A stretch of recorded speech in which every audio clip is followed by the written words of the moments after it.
Guys, ito na. Kumulo na siya.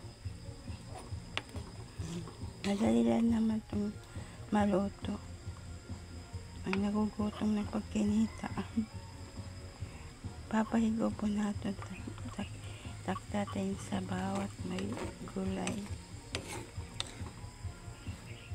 Para gumalma yung pakiramdam niya. Titimplahan na natin. Lagyan na natin ng magic sarap.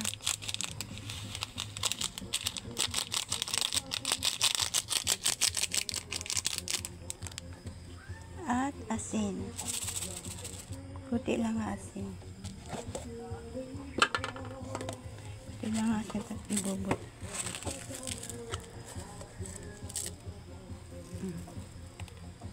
Tama na rin yan. Kurin at damo kayo. Makurit magkasakit. Aba to. Hindi na lang. Tatagpan na natin para pwede na kami kumain. Let's go!